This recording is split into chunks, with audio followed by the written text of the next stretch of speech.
εκπροσωπείτε. Δεν είσαι το ίδιο. Ο Αδωνις Γεωργιαδης. Θα βάλει μια διάμα. Μα τώρα, αντί να κάνουμε μια κουβέντα και να κάνουμε τον χρόνο μας να κάνουμε αυτά, αυτά να κάνουμε τους λύκια.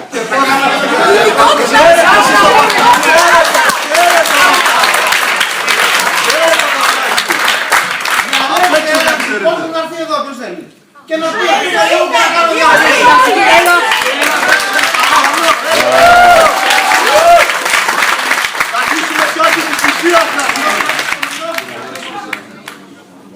We have been invited today to celebrate turning the tide, the Greek national effort to exit the crisis.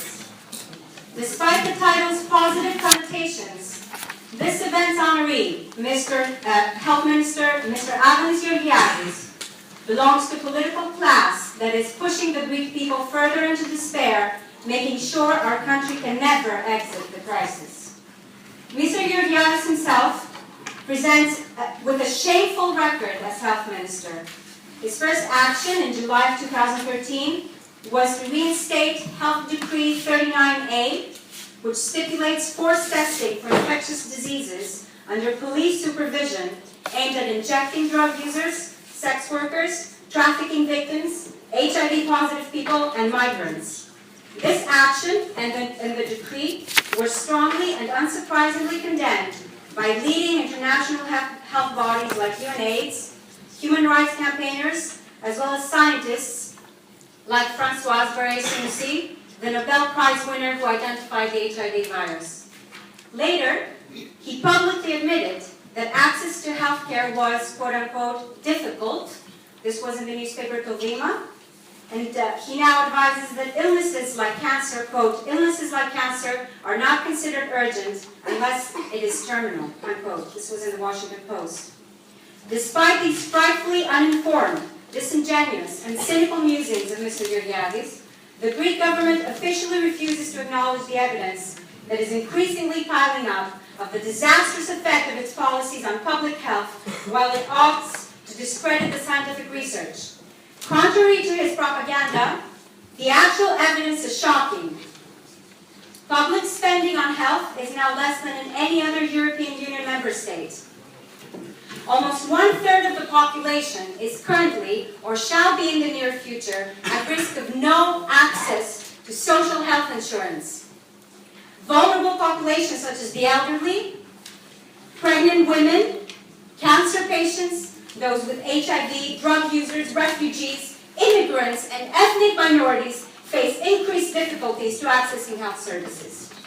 Cases of chronic malnutrition in school children have increased exponentially. Previously free and accessible national health services are now being cut, and costs are shifted directly to the public. Compulsory fees have been introduced to access public services, including outpatient appointments and drug prescriptions. A recently introduced by Mr. Georgiadis €25 fee for inpatient admission in public hospitals had to be revoked due to the ensuing public outcry. Hospitals are severely understaffed with shortages in medication and basic supplies like toilet paper, catheters, and syringes. Members of the public are expected to source and pay for these basic supplies. There is a marked increase in incidence, prevalence, and mortality of infectious diseases, including HIV and the reemergence of others such as malaria and TB. Infant mortality has reversed, and stillbirths have increased. Funding for mental health decreased by 20% between 2010 and 2011, and by a further 55% by 2012. Mental health services are coping with a 20% increase in demand in the past 3 years. There is a 2 to 5 times higher prevalence of major depression among the population. Deaths by suicide went up by 45% between 2007 and 2011. So, Mr. Georgiadis' personal and institutional response to Greece's public health tragedy has been stubbornness and cynicism. You practiced these traits, Mr. Georgiadis, during your years as a seller and promoter of provocative books, such as one entitled Jews, the Whole Truth. For you and for the Greek government that you represent, tragedy in public health is part of your notorious success story of foisting neoliberal economic policies on society. These policies kill, people. This is not in our name.